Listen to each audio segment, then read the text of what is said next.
I was typing and I don't know if it come through, but anyway, I'll tell you a strange story that's really true. After I'd lived here for a little bit, on the block where this other guy, miner, used to live, this lady in a small caravan turned up. She was like this hippie looking lady. And the first thing I noticed, she looked very strange. And the first thing that come to my head is part alien. I don't know why, it just come to my head. She was too thin, like really ultra thin. Very strange and lanky looking. Had strange eyes as well. Anyway, I just said hello, and she said hello. The next morning, she turns up. And with, I wasn't in the caravan, and I was still living in my tent. She turns up outside, because I had a cover, with some scones, or what you Americans might call biscuits, and some jam. So, to be a good host, I went and made cups of tea. And anyway, before long, she's hugging me, and she's trying to kiss me. And it's like, whoa, whoa, whoa, just slow down, you know. What do you do? Have sex first, then get to know someone? And anyway, I'm not like that, right? To me, the more important thing is the friendship. It's way more important. Without a friendship, how can you have a basis for anything? So I just sort of backed off and said, hey, hold on, I don't even know you. So anyway, she got a bit huffy, she took off, and I just didn't want much to do with her anyway. It seemed like trouble to me. But she called me over a few times and said, oh, this is broken on my caravan, you know, and because I was brought up to be a gentleman to the fairer sex, I had to go and do it. I just had to. So I went over there. That's right, she said.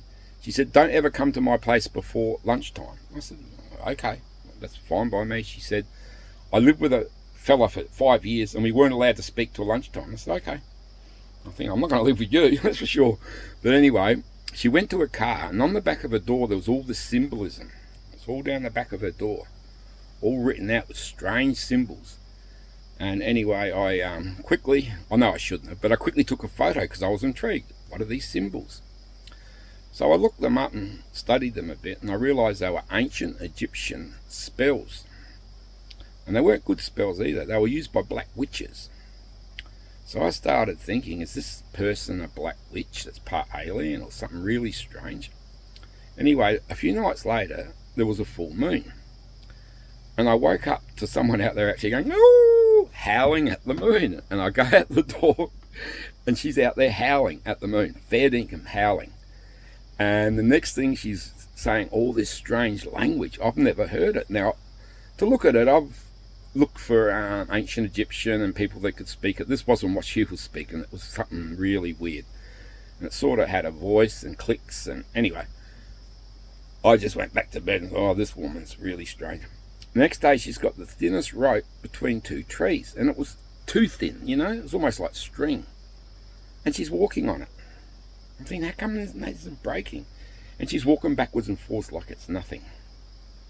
I mean, like it's nothing. Talking on a mobile phone, right? And yeah, anyway, I thought, wow, she's really weird.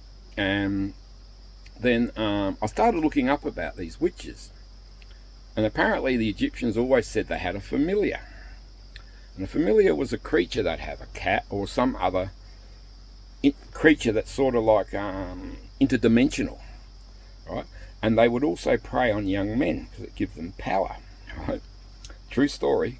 Now, a few days later, young guys started turning up and staying the night, right? Like, she would have probably been in her mid-50s, and these are like 17-year-old guys, right? They'd stay the night and that and go, and the next day I saw her, I said, oh, did you have a friend over? And she said, no one come over yesterday, I was here all on my own. Don't know why you'd ask me that. Okay, whatever. And then she started annoying me. And I'd go shopping, get home, and she'd burn plastic at her place, and the wind would all blow it to my place, and it's poisonous, and I don't like it. And it started making me very angry, because it was done on purpose. I know what was done, right? So I started hearing a cat. I'd go outside, no cat. And I'd look again, no cat. And it'd be right near the door, no cat. My dog would bark, she'd go off, you know.